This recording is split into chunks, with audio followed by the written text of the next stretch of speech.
Hi, I'm AJ Kulatunga and thanks so much for checking out this video. Over the next few minutes in this conversation with you, I'd like to challenge your thinking on innovation. Specifically, I'd like to explore what exactly is innovation and why is it so important, not just in business, but rather the greatest society in the world today. And finally, I'm going to leave you with a framework of mine that'll help you build a culture of innovation and creativity. So let's begin.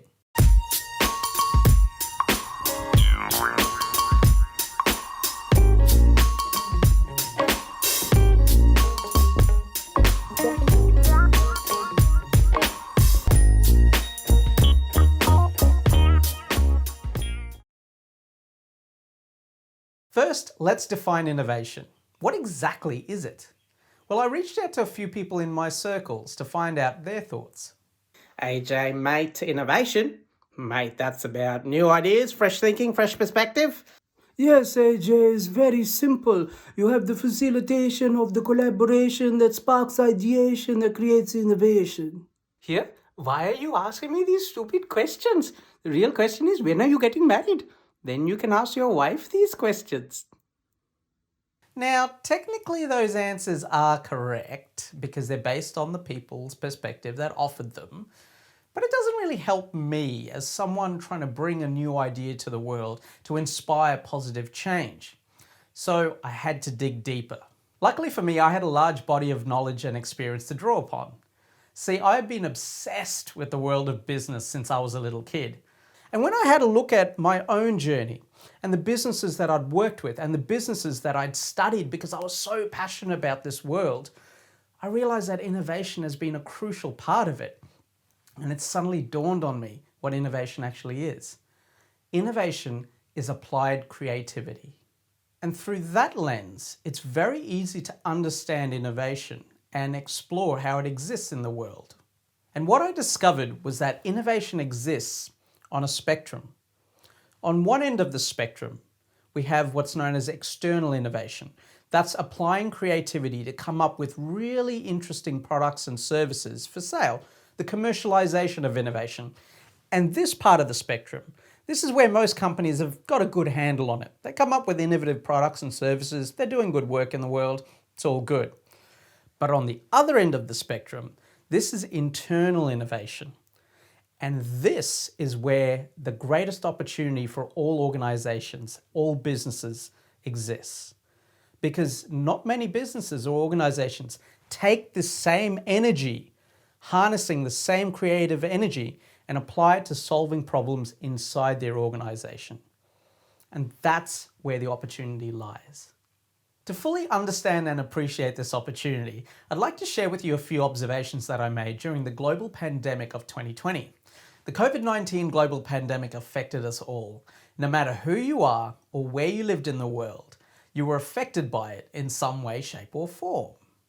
But what was fascinating was while we were exposed to the exact same set of circumstances, we all handled it in different ways. By observing the businesses around the world, I noticed the emergence of three types of behaviors: the drifters, the shifters, and the innovators. And they all handle things very differently. The drifters, they just stuck their head in the sand hoping it'll all go away and they can go back to business as usual. The shifters flicked the switch and turned their business online. But it's this group here, the innovators, they did something really special. They summoned up the courage to reimagine the way their business could be done. They applied creativity in ways that had never been done before within their organizations. And as a result, they reimagined the way their business could be done and opened up so many opportunities. In my book, Discovering Opportunity Within Uncertainty, I talk about one of the innovators that impressed me the most, automotive manufacturer Nissan. They came together during the pandemic to really think and summon up the courage to do things differently. As a result, they reimagined the way they launched cars. They reimagined supply chains. They reimagined the way their business could be done. And it's an incredible story. Another example here in Australia is a local government council that got 3,000 of their employees working from home within 2 weeks. That is unheard of within traditional bureaucracies because in those places, you need to have a meeting to have a meeting. Like there's so many layers of hierarchy there. So to pull that off in 2 weeks, that's incredible. That's applied creativity. Now, here's the secret. Whenever I looked at any innovator, I discovered that they'd actually started innovating before it was needed. Nissan already had some infrastructure in place which enabled them to move very quickly when they needed to. That council started their technology transformation 2 years prior to it was needed. They just accelerated timelines. And that, my friends, is where the opportunity lies. In the spectrum of innovation. Here, products and services, people know how to innovate. But over here, reimagining the way business could be done before it needs to be done, that's the opportunity. Over the next 10 years, we are going to see unprecedented change than we have previously in our lifetimes. With the emergence of new technologies, new thinking, new behaviors, the world is going to change like we've never seen it before. We need to prepare today for what's coming tomorrow.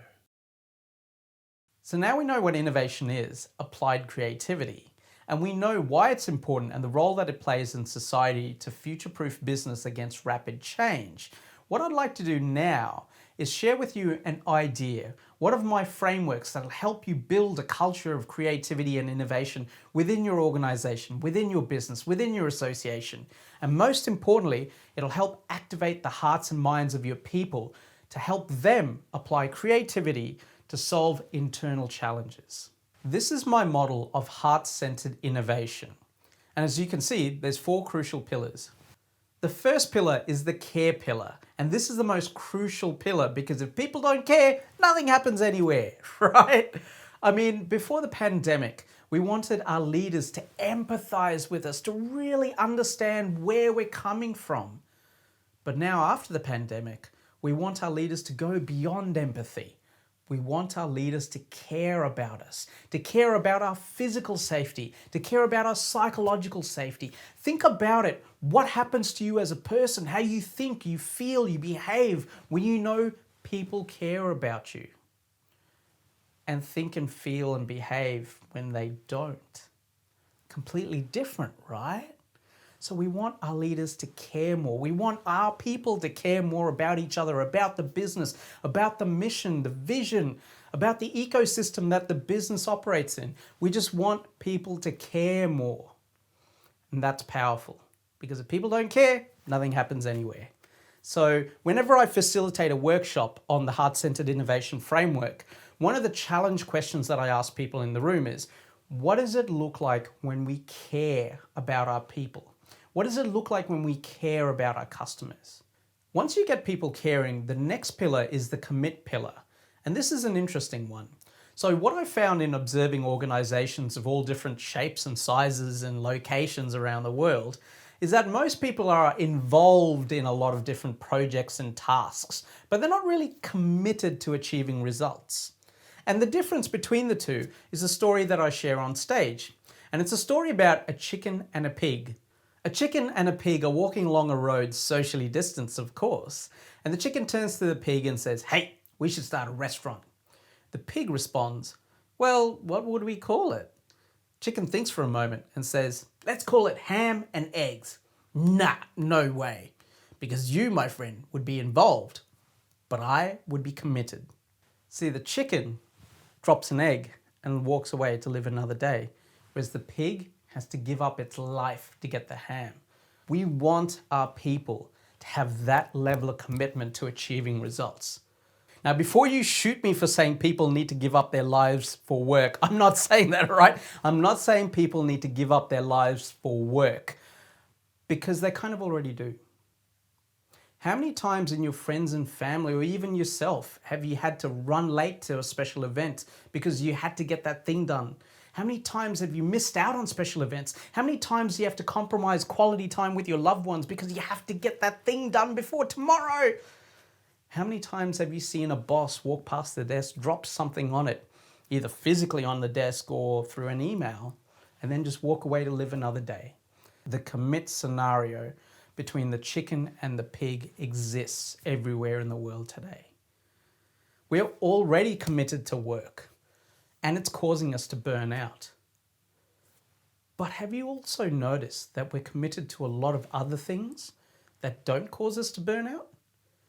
And I believe the difference lies in my definition of burnout. I define burnout as the moment beyond exhaustion caused by prolonged exposure to someone else's priorities. See, if we commit to things that we don't care about, it burns us out. But we're more than happy to commit to the things that we really care about. And that, my friends, is why the care pillar is so important.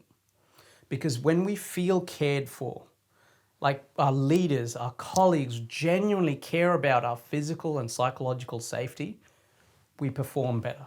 We're able to commit to things on an incredibly amazing level, and it doesn't burn us out. So when I do this presentation on stage, one of the questions that I ask audiences is how can we inspire our people to commit to achieving results? And it gets them thinking. So once you get people caring and once you get them committed to achieving results, the third pillar is the create pillar. And this presents an incredible opportunity for all organizations. So the way I've observed how most people create things in an organization is that they rush in real quick to create a solution because there's no time and everyone's stressed and they just need to tick a box. So as a result, no one really puts in too much care around this thing because they don't really care about how it fits into the organization's bigger picture or the ecosystem that the organization operates in. There's not many people committed because everyone has their own agendas and they're time poor and low on energy. And that's why those two pillars are so important before you create stuff. And the thing that's created, well, doesn't really do anything or there hasn't been well thought out. A great example of this was when I was in small business coaching. Every business that I'd worked with immediately comes to me and says, hey, we want our own app. We should set up an app. But no one really thought about, well, how are you going to get people to put the app on their phone and use it? Because that's the real challenge, not creating an app, getting people to use it. Again, they didn't really care, they didn't fully understand the situation, and they fully weren't committed to doing that and figuring it all out because again, just needs to tick a box. And if you've ever seen the show Utopia, it's an Australian political satire comedy show. Oh my God, it's full of things that people just rush in there to create stuff. No one really cares. No one's really committed to doing anything except the lead characters. So this exists in the world today. And so the opportunity is if you care and you get people committed to finding a real solution, and only then you create something that's capable of moving the needle, of shifting hearts and minds and creating something of real impact, that's the opportunity there. And the last pillar is the connect pillar. You could have the latest, greatest, most amazingly phenomenal thing or idea in the world, but unless you figure out how to connect that with someone else to get them to care, it ain't happening anywhere, right? The graveyard is full of amazing ideas that never saw the light of day. Do not die with the music within you still. Figure out a way to connect whatever it is that you've created out there to the rest of the world. And we do that through intelligent and strategic storytelling. So whenever I facilitate a workshop on this framework, I get people to create stories about what they've done so that we approach people with impact and influence and we get them to care. So those are the four pillars: the care, the commit, the create, and the connect. And that, my friends, is heart-centered innovation. Now, usually at this point, people love the framework, but some people are a little curious as to, great, how does this fit into the real world? So whenever I'm on stage presenting or I'm running a facilitated workshop, I share the story of two cafes. Cafe A sells food and beverages to their customers. Cafe B makes sure their customers feel loved. And so I share this story, how these two very different mindsets played out over the Valentine's Day weekend earlier this year, where Victoria was suddenly put into snap lockdown and everything shut down. And both these cafes went online, but they achieved very different results because of their mindset. And I'd love to share that story with you too. As I mentioned earlier, my goal is to inspire positive change in the world, and I do this by sharing ideas that reshape the way we think about topics like innovation, creativity, and entrepreneurship. And I'd love to share my ideas with you and your organization. So please get in touch and let's start a conversation about what might suit you, whether that's a keynote presentation at your next conference, meeting, or event, or perhaps you'd like a facilitated workshop session with your top leaders where I walk them through the pillars of heart-centered innovation to come up with solutions to internal challenges. Together, I believe we can make a real difference in the world. My name is AJ Kulatunga. Thank you so much for watching this video. Whatever happens in business and in life, I wish you nothing but success. Take care.